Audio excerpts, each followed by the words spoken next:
আমি আমি আসলে সত্যি কথা বলতে টয়লেট সিঙ্গার, টয়লেটে বসে গুনগুন করে গান গাই, কিন্তু আমি অনেক গান পছন্দ করি। দ্যাটস ওয়াই কিন্তু আমি একদম সিঙ্গারই বিয়ে করে ফেলেছি।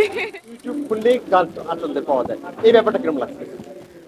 এখন বেশি ভালো লাগে যেহেতু নিজের মানুষ, সব থেকে আপন মানুষ, তার সাথে কাজ করার মানে অনুভূতিটাই অন্যরকম। এবং নিজে মানে মনে হয় যে প্রোডাকশনটা তো আমাদেরই, সম্পূর্ণ মনে হয় যে আমরাই সবকিছু, আরো বেশি এখন আরো বেশি ভালো লাগে কাজ করতে। শ্বশুর বাড়িতে যাও নাচানাচি হয়েছে, এই ব্যাপারটা নিয়ে একটু। শ্বশুর বাড়ি না, ওটা আমার বাপের বাড়ি। আমার জামাই শ্বশুর জামাই বাড়ি। শ্বশুর বাড়ি। হ্যাঁ, ও বেসিক্যালি হচ্ছে এটা আমাদের একদম দাদার বাড়িতে ছিল। তো ওর ফার্স্ট টাইম গ্রামে তো কখনো যায় নাই, আমাদের গ্রামের বাড়িতে। তো যখন গিয়েছে, আমার দাদি এখনো বেঁচে আছে, তো দাদি হুট করে একটা এরকম ভাবে আয়োজন করবে আমরা ভাবতেও পারিনি। এটা আমাদের জন্য একদম সারপ্রাইজ ছিল, যেহেতু আমার দাদি, আমি বংশের সবার বড় মেয়ে, তো উনি সবকিছু অ্যারেঞ্জ করেছে। এটা আমার কাছেও একটা সারপ্রাইজ ছিল আর কি।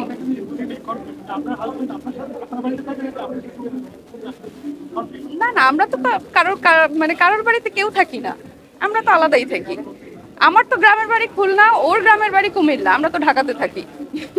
আচ্ছা, প্ল্যানিংটা কিভাবে থাকে? দেশের বাহিরে শুট করতে বরাবর সব সময় ভালো লাগে। আর খুব মানে স্বচ্ছভাবে শুটিং করা যায়, কোনো ক্রাউড থাকে না, কোনো শুটিংয়ে কেউ যে এসে ডিস্টার্ব করা বা কেউ এসে ছবি তোলা, বাংলাদেশে শুটিং করা অনেক প্যারা, বাট দেশের বাইরে আসলে শুটিং করতে অনেক বেশি ভালো লাগে। আর যেহেতু নিজেদের প্রোডাকশন, আর আমি যেহেতু ফিল্মের, আমার সব সময় এটাই টার্গেট থাকে যে আমি যখন একটা গান করব, ডেফিনেটলি সেটা খুব বিগ অ্যারেঞ্জমেন্ট হতে হবে এবং নাচের গান ডেফিনেটলি হতে হবে, যেহেতু আমি একজন নাচের মেয়ে।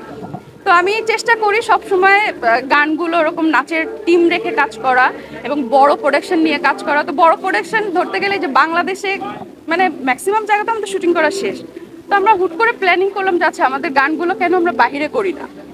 তো ওই প্ল্যানিং শুরু করলাম আমি, এরপর থেকে মানে ম্যাক্সিমাম গানগুলো আমাদের দেশের বাইরে করা হয়। এখন আর দেশে বেশি একটা গান করতে ভালো লাগে না আসলে। আঁচলের গলায় কখন গান শুনবো?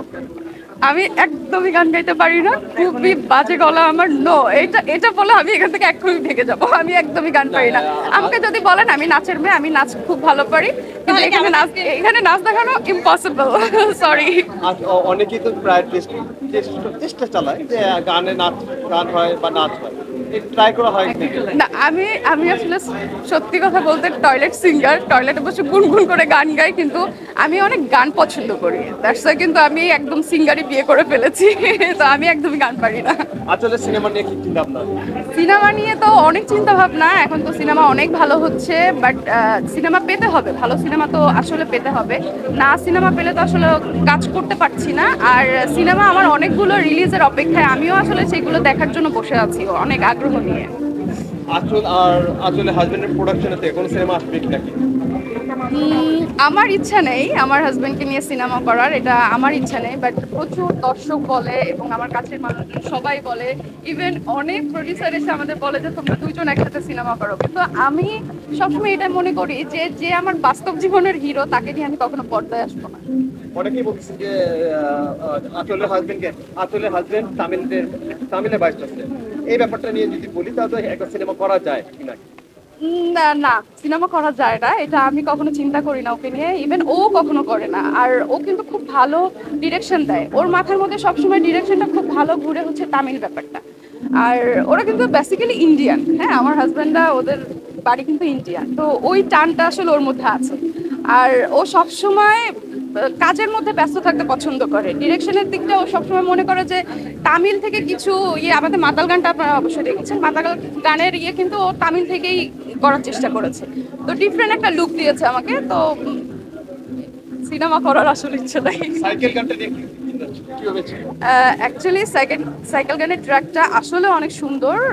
এত দ্রুত এবং এত বেশি ভালোবাসা পাবো সাইকেল গান থেকে, এটা আমাদের আসলে প্রত্যাশা ছিল না, বাট গানটা একটা টার্গেট সং ছিল। আর সাইকেল গানের শুটিং এর সময় সব থেকে বেশি আশ্চর্য বিষয় হচ্ছে আমরা মালয়েশিয়াতে গিয়েছিলাম হচ্ছে 7টা প্রজেক্ট নিয়ে, 7টা গান নিয়ে। তো সাইকেল গানটা এমন একটা গান যে খুবই টাইম কম এখানে শ্যুটটা। আপনার গানটা দেখলে বুঝবেন যে টাইমই দেওয়া হয়নি, ধরে ধরে অন্য গানগুলো করেছে, বাট সাইকেলটা সবগুলো গানের মধ্যে সব থেকে বেশি ভিউ এবং সব থেকে বেশি রেসপন্স পেয়েছি।